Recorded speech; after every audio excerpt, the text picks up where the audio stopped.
আজ আমি আমার বন্ধুর বাড়িতে গিয়েছিলাম। কিছুক্ষণ পর আমার বন্ধু আমাকে তার মায়ের সাথে রেখে বাইরে গেল। সে তার প্রেমিকার সাথে দেখা করতে গিয়েছিল। বাড়িতে তখন শুধু আমি আর আমার বন্ধুর মা, যাকে আমি আন্টি বলে ডাকি, আমরা দুজনেই ছিলাম। হঠাৎ আন্টি আমাকে তার ঘরে ডাকলেন। সেখানে যাওয়ার পর আমি তাকে কিছুটা অন্যরকমভাবে দেখলাম। আমি অবাক হয়ে গেলাম, কারণ সেই মুহূর্তে তার আচরণ কিছুটা অপ্রত্যাশিত ছিল। তিনি আমাকে তার কাছে আসতে বললেন, আর তার কথাগুলো আমাকে আরও বেশি বিস্মিত করল। তিনি হেসে বললেন, এখন আমরা তো একা আছি, আমার ছেলে তার প্রেমিকার সাথে দেখা করতে গেছে।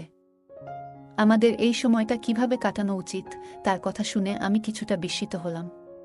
কথাগুলো শোনার পর আমার মনে নানা ভাবনা উকি দিতে লাগল। আন্টি নিজেই আমাকে প্রস্তাব দিয়েছিলেন, তাই আমি কিভাবে না করতে পারি। তাই আমি আন্টির পাশে বসলাম। তারপর আমি আন্টিকে, বন্ধুরা, আজকের গল্পটা অনেক বেশি স্পেশাল, তাই কেউ মিস করো না। আর দয়া করে গল্পগুলো ভালো লাগলে ভিডিওটি লাইক, শেয়ার এবং চ্যানেলটি সাবস্ক্রাইব করো প্লিজ। আমার নাম সুনীল। সম্প্রতি আমি একটি ডিগ্রি কলেজে ভর্তি হয়েছি। সেখানে আমার পরিচয় হয়েছিল কুনালের সাথে। ডিগ্রি কলেজে কুনালই ছিল আমার প্রথম বন্ধু। ভর্তি হওয়ার দিনেই তার সাথে দেখা হয় এবং খুব অল্প সময়ের মধ্যেই আমাদের গভীর বন্ধুত্ব হয়ে যায়। কুনাল খুবই আকর্ষণীয়, আর আমি বেশ শান্ত স্বভাবের ছিলাম। কুনাল এর মতো একজন আকর্ষণীয় ছেলের সাথে বন্ধুত্ব হওয়া আমার জন্য একটি বিশেষ ব্যাপার ছিল।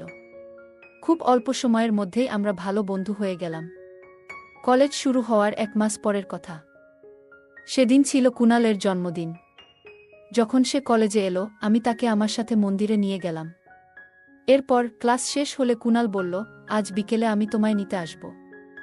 আমার জন্মদিন উপলক্ষে মা বাড়িতে অনেক সুস্বাদু খাবার তৈরি করেছেন, তাই আজ আমার বাড়িতে খেতে আসতেই হবে। আমার অনেক বন্ধু আছে, কিন্তু তোমার মতো বিশ্বস্ত কেউ নেই। তাই আমি চাই তুমি অবশ্যই আমার বাড়িতে এসো। কুনাল এর কথাগুলো শুনে আমি তার প্রস্তাবে রাজি হলাম, কারণ বন্ধুত্বের এই টান আমার মন ছুঁয়ে গিয়েছিল।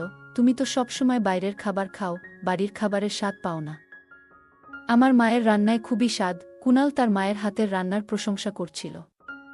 সে আগেও অনেকবার তার জীবনের নানা কথা আমার সঙ্গে শেয়ার করেছে, তাই তার সম্পর্কে আমার অনেক কিছু জানা ছিল।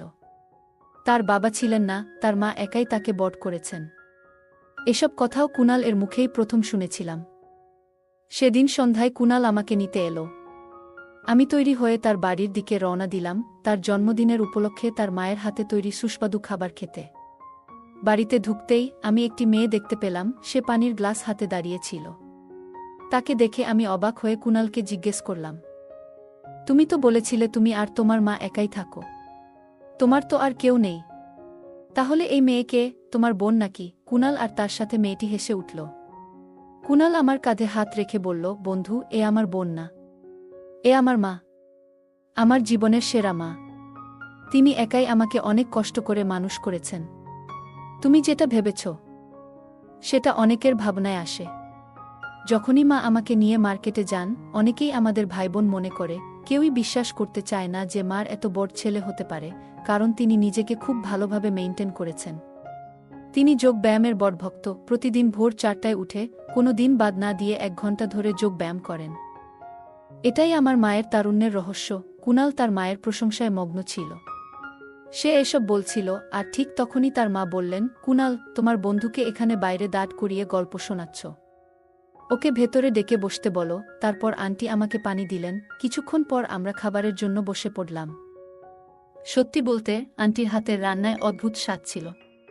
তিনি কুনালের জন্মদিন উপলক্ষে শাহী পনির, হালুয়া, কচুরি সহ আরও অনেক পদ তৈরি করেছিলেন।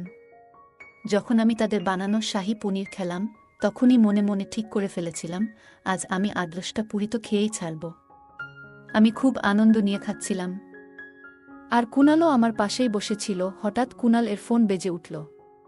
তার কিছু বন্ধুরা তাকে কেক কাটার জন্য ডেকে।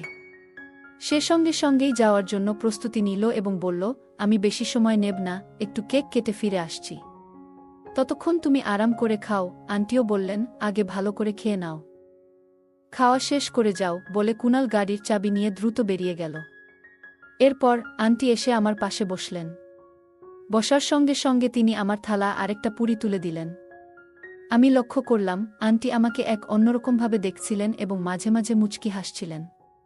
খাওয়া শেষ হলে আমি তাকে ডাইনিং টেবিলের বাসনপত্র তুলতে সাহায্য করতে শুরু করি। আমার কাজ দেখে আন্টি বললেন, তুমি তো একেবারে নিখুঁত ছেলে।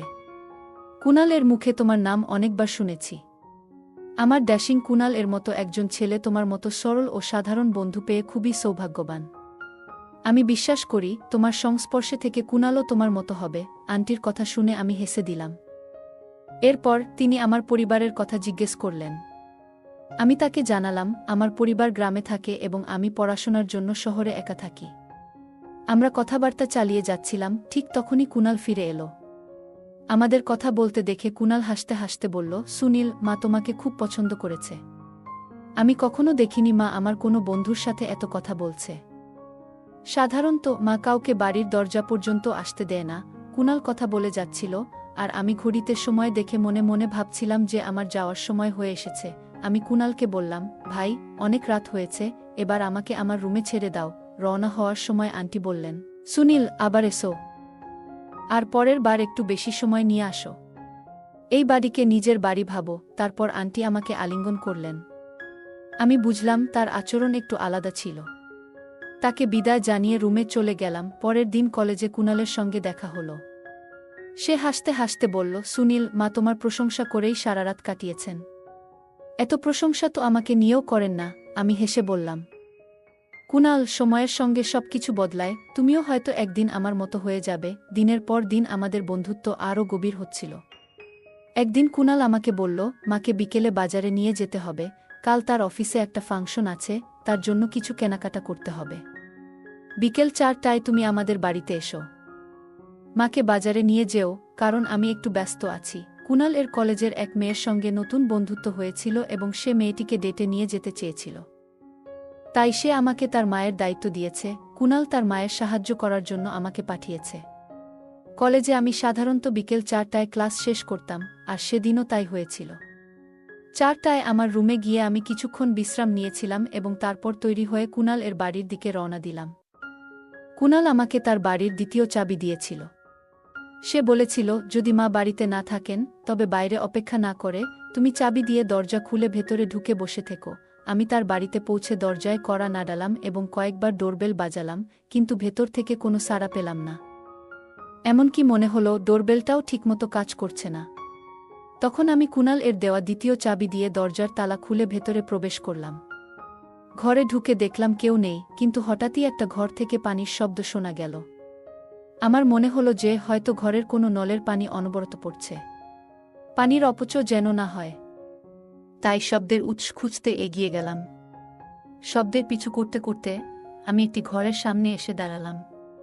বাথরুমের দিক থেকে হালকা পানির শব্দ শোনা যাচ্ছিল। দরজার কাছে এসে হাত বাড়াতেই দরজাটি খুলে গেল। সামনে তাকাতেই দেখি কুনালের মা দাঁড়িয়ে আছেন। তিনি পুরোপুরি ভেজা। তার ভেজা পোশাক এবং চুল থেকে জল গড়িয়ে পড়ছিল। আমি যখন তার দিকে তাকালাম, তার সৌন্দর্যে এতটাই মুগ্ধ হয়ে পড়েছিলাম। হঠাৎ দরজার বন্ধ হওয়ার শব্দে আমি বাস্তবতায় ফিরে এলাম। বুঝতে পারলাম কুনালের মা আমাকে দেখে আবার বাথরুমের দরজা বন্ধ করেছেন। আমি ধীরে ধীরে হেঁটে ঘরের দিকে গিয়ে বসলাম। কিছুক্ষণ পরে তিনি ঘরে এলেন এবং জিজ্ঞাসা করলেন, সুনীল, তুমি এই সময় এখানে কিভাবে? আমি তাকে সব কথা খুলে বললাম এবং ক্ষমা চাইলাম। তিনি বললেন, এতে কিছুই হয়নি। আমি মোটেই বিরক্ত হইনি। তার কথা শুনে আমি কিছুটা বিব্রত হলাম। তিনি বললেন, তুমি এখানে কয়েক মিনিট অপেক্ষা করো, আমি একটু রেডি হয়ে আসছি। এরপর তিনি নিজের ঘরে গেলেন এবং কিছুক্ষণ পর সাধারণ পোশাকে ফিরে এলেন। তবুও তিনি এত সুন্দর লাগছিলেন যে আমার চোখ ফেরাতে পারছিলাম না। তিনি এসে আমার কাছে বসলেন এবং আমার চুলে হাত বুলিয়ে বললেন, সুনীল, তুমি এত কি ভাবছ? তিনি বললেন, চলো তাড়াতাড়ি করো, সন্ধ্যায় ফিরে এসে আমাকে রান্না করতে হবে। ওনার কথা শুনে আমি নিজেকে সামলে নিলাম এবং তার সাথে বাজারে যাওয়ার জন্য বেরিয়ে পড়লাম। বাইকে ওনার উঠার পর তিনি দুহাতে আমার কাঁধে ধরে বসলেন। আন্টি যেখানেই যেতে চেয়েছিলেন আমি তাকে সেখানে নিয়ে যাচ্ছিলাম। বাজার থেকে বাড়ি ফিরে তিনি বললেন, আজ থেকে যদি আমাকে বাজারে যেতে হয় আমি তোমাকেই নিয়ে যাব। কারণ তুমি কোনো আপত্তি করো না, যেখানে আমি বলি তুমি সেখানে নিয়ে যাও। এতে আমার কাজ দ্রুত হয়ে যায়। না হলে তোমার বন্ধু কুনাল আমাকে একটা দোকানে নামিয়ে রেখে নিজে বসে থাকে, আর আমি পায়ে হেঁটে বাকিটা বাজার করতে হয়। কিন্তু তুমি তো সব ব্যাগও নিয়েছ, আমাকে গাড়িতে নিয়ে গেছ, এতে আমার অনেক সময় বেঁচে গেছে। তারপর তিনি মৃদু হেসে আমার গালে স্পর্শ করলেন এবং আমাকে প্রশংসা করলেন। সেটা তিনি স্বাভাবিকভাবে করেছিলেন নাকি তার মনে অন্য কিছু ছিল সেটা বোঝা আমার পক্ষে সম্ভব হয়নি। তবে ঘটনাটি আমার মনে গভীরভাবে দাগ কাটতে শুরু করল। আমি সেই ভাবনায় মগ্ন ছিলাম। এদিকে তিনি নতুন শাড়ি পরে এসে আমার সামনে দাঁড়ালেন। আন্টি আমাকে জিজ্ঞেস করলেন, এই শাড়িতে আমি কেমন লাগছি? আমি বললাম, আন্টি, আপনি তো দারুণ লাগছেন। তবে শাড়ির সামান্য একটা অংশ একটু ঢিলা মনে হচ্ছে। আমার কথা শুনে তিনি বললেন, সম্ভবত পিছনের ফিতে বাঁধা হয়নি। সুনীল, তুমি কি একটু সাহায্য করবে? আমি তাকে ফিতে বাঁধতে সাহায্য করলাম। কাজ শেষ করে সামনে দাঁড়িয়ে দেখলাম তিনি চোখ বন্ধ করে একদম শান্তভাবে দাঁড়িয়ে আছেন। আমি ডাকতেই তিনি চোখ খুলে মুচকি হেসে বললেন, কেমন লাগছে? আমি উত্তরে বললাম, আপনি সাধারণতই সুন্দর দেখতে, তবে এই শাড়িতে আপনার সৌন্দর্য আরও বেশি উজ্জ্বল হয়ে উঠেছে। আমার মুখ থেকে প্রশংসা শুনে তিনি লজ্জা পেয়ে তার ঘরে চলে গেলেন। ঠিক তখনই কুণালের ফোন এলো।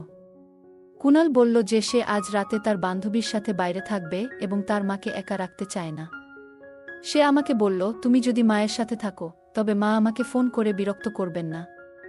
তুমি সবকিছু যেমন সুন্দরভাবে সামলে নিয়েছ, আজ রাতেও তেমনভাবেই সামলিয়ে নিও। ফোন রেখে দিল কুণাল। কিছুক্ষণ পরে আন্টি শাড়ি বদলে এসে আমাকে জিজ্ঞেস করলেন, কুণালের কি খবর? বন্ধুত্বের খাতিরে আমাকে আন্টিকে একটা ছোট্ট মিথ্যা বলতে হলো। আমি বললাম, কুণাল আমাদের স্যারের খুব প্রিয় ছাত্র, স্যারের কিছু কাজ ছিল, তাই তাকে আজ রাতে স্যারের বাড়িতে থাকতে হবে। সে আজ ফিরবে না। আমার কথা শুনে আন্টির মুখে একটা মৃদু হাসি ফুটে উঠল।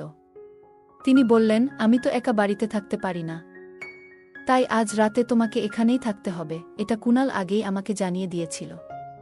বন্ধুত্বের জন্য মাঝে মাঝে এমন মিথ্যে বলতেই হয়, আর আমার অবস্থা তখন এমনই ছিল। আমি আন্টির সাথে থেকে যাওয়ার জন্য সম্মতি দিলাম। তবে আমি বুঝতেও পারিনি সেই রাতে আমার আর আন্টির মধ্যে কি হতে চলেছে। রাতের খাবার শেষে আন্টি আমাকে তার ঘরে ডাকলেন। আমরা অনেকক্ষণ কথা বললাম। তিনি আমার পরিবার সম্পর্কে জানতে চাইলেন। আমি বললাম, আমার বাবা মা গ্রামে কৃষিকাজ করেন, আর আমি শহরে পড়াশোনার জন্য একা থাকি। শহরে আমার আর কেউ নেই। আমি কথা বলতে বলতে হঠাৎ থেমে গেলাম যখন আন্টি আমার মুখের উপর হাত রাখলেন। তিনি বললেন, সুনীল, এমন কথা আর কখনো বলো না। মনে রেখো, এখানে তুমি একা নও, আমি আছি তোমার পাশে। তুমি কখনো একা নও। আন্টির কথায় যেন একটু দ্বিধা ছিল। তিনি কিছু বলার আগে হঠাৎ কুণালের নাম উল্লেখ করলেন, তবে তার দৃষ্টিতে কিছুটা অস্বাভাবিকতা লক্ষ্য করলাম। বয়সের কারণে আমি তার দৃষ্টির পরিবর্তন বুঝতে পারছিলাম। এই পরিস্থিতি এড়াতে আমি মৃদু কাশির ভান করলাম। আমাকে কাশতে দেখে তিনি হাসলেন এবং পানি এনে পাশে বসে পড়লেন। আমি বললাম, আন্টি, রাতে জিন্স পরে ঘুমাতে একটু অস্বস্তি হয় আমার। কুণালের কোনো আরামদায়ক পোশাক থাকলে দিন, আমি সেটা পরে ঘুমাতে চাই। তিনি বললেন, কুণালের ঘর থেকে আলমারি খুলে নিজেই কাপড় নিয়ে নাও। কুণালের ঘরে গিয়ে আলমারি খোলার সাথে সাথে সেখানে বিভিন্ন ধরনের পারফিউম, ব্রেসলেট এবং আরও অনেক জিনিস দেখতে পেলাম। কৌতূহলবশত একটি ব্রেসলেট পরে নিলাম এবং একটা রঙিন শার্টও গায়ে পরলাম। তারপর আমি চুলে জেল লাগিয়ে কুণালের মতো একটা স্টাইল করার চেষ্টা করলাম। আয়নার সামনে দাঁড়িয়ে নিজের দিকে তাকাচ্ছিলাম। ঠিক তখনই হঠাৎ আন্টি আমার পেছনে এসে দাঁড়ালেন।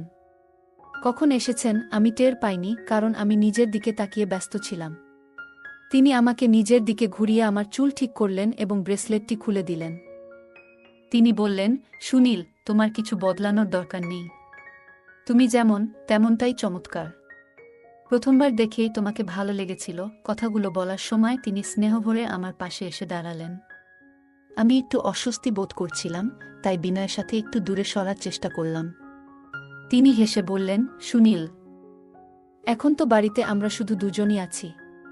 তুমি এতটা দূরে কেন যাচ্ছ? আমি তার কথা শুনে বিস্মিত হয়ে বললাম, আন্টি, আপনি কি বলতে চাইছেন? কিছুক্ষণ চুপ থাকার পর মনে হলো তিনি কিছুটা অস্বস্তি বোধ করছেন এবং দ্রুতই নিজের অবস্থান পরিবর্তন করলেন। তার আচরণে আমি কিছুটা অস্বস্তি অনুভব করতে শুরু করলাম। তাই হঠাৎ করে তার হাত ধরলাম এবং তাকে কুণালের ঘর থেকে বাইরে নিয়ে গেলাম। তিনি দরজায় কয়েকবার ধাক্কা দিলেন, কিন্তু আমি দরজা খুলিনি। কারণ যা ঘটছিল তার জন্য আমি মানসিকভাবে প্রস্তুত ছিলাম না।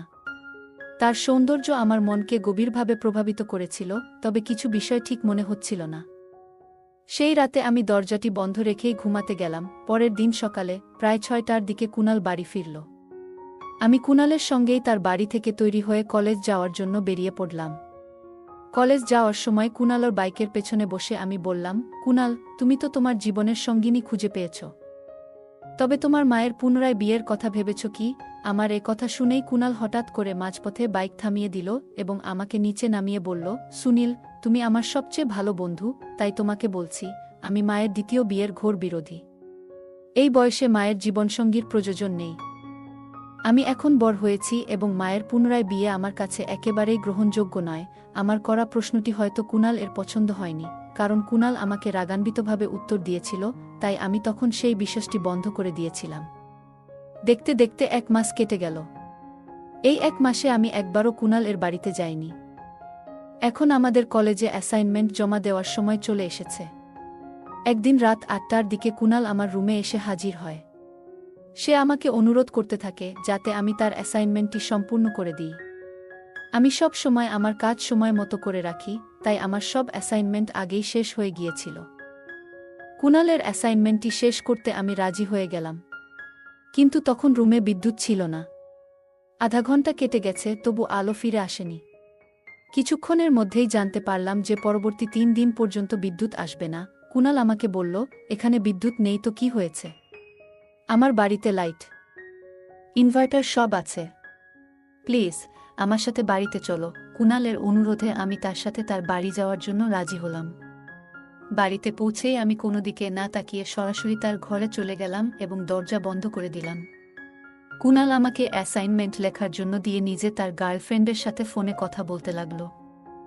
তার গার্লফ্রেন্ড একাই নিজের রুমে থাকে। হঠাৎ কুনাল ফোনটি বন্ধ করে আমার দিকে ফিরে বলল, সুনীল, আজ রাত তুমি এখানে সব সামলে নাও।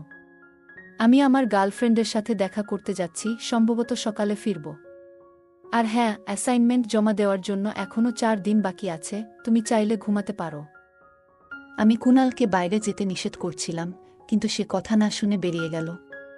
প্রায় আধা ঘন্টা পর আমি তার রুমে বসে অ্যাসাইনমেন্ট লিখছিলাম, তখন দরজায় টোকা পড়ল। বাইরে গিয়ে দেখলাম আন্টি 2টি গ্লাসে দুধ নিয়ে এসেছেন। কুনাল ঘরে নেই, এই বিষয়টি যেন তিনি না বুঝতে পারেন।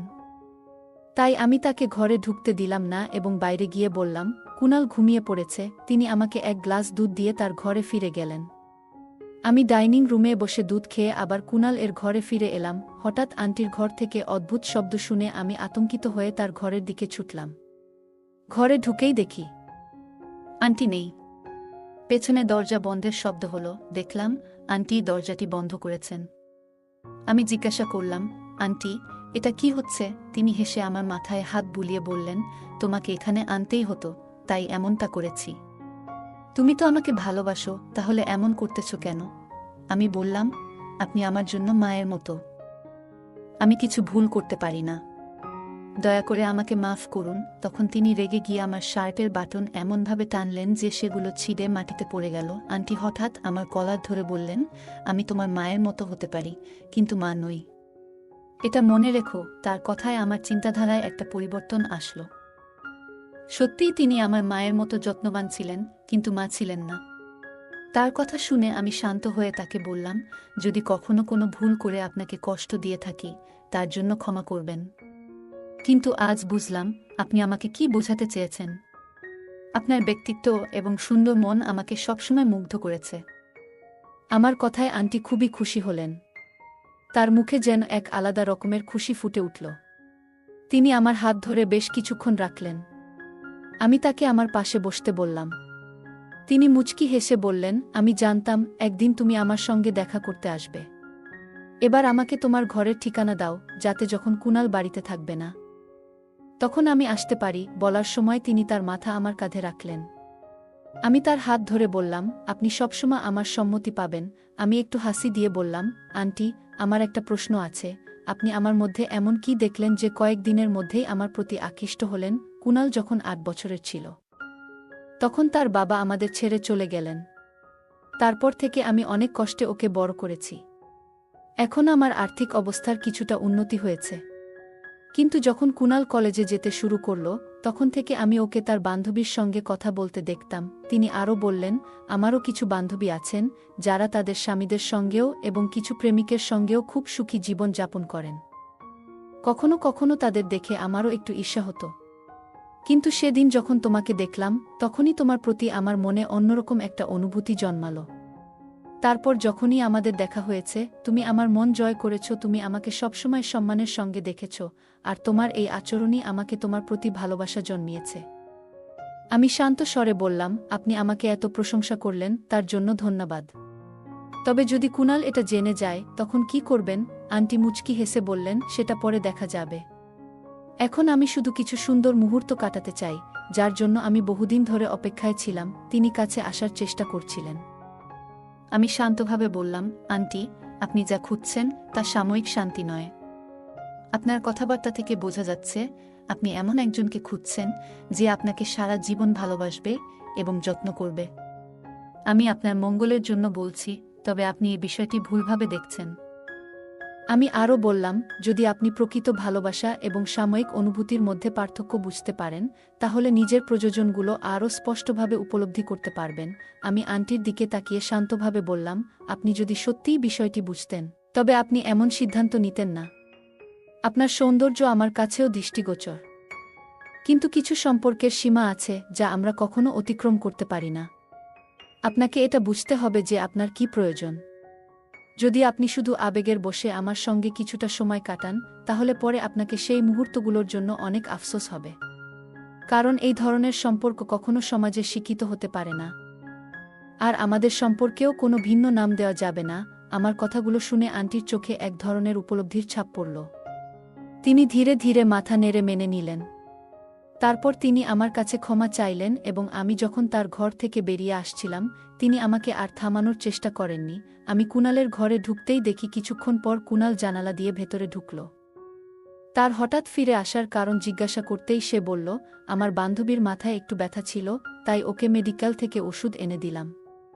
এজন্যই ওর কাছে গিয়েছিলাম। কুনালের কথা শুনে হেসে বললাম, কুনাল, কিছু মাস হলো তোমার ওর সাথে বন্ধুত্ব হয়েছে, আর এত অল্প সময়ে তোমার মধ্যে তার প্রতি এত টান।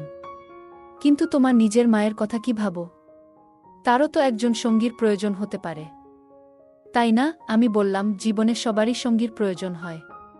তুমি তোমার নিজের জীবন নিয়ে ব্যস্ত হয়ে পড়বে, কিন্তু তোমার মায়েরও তো জীবনে একজন সঙ্গী দরকার হতে পারে, যিনি তার যত্ন নেবেন। একবার মায়ের কথা ভাবো, এতদিন তিনি তোমার জন্য বেঁচে থেকেছেন। এখন তারও একজন সঙ্গীর প্রয়োজন হতে পারে।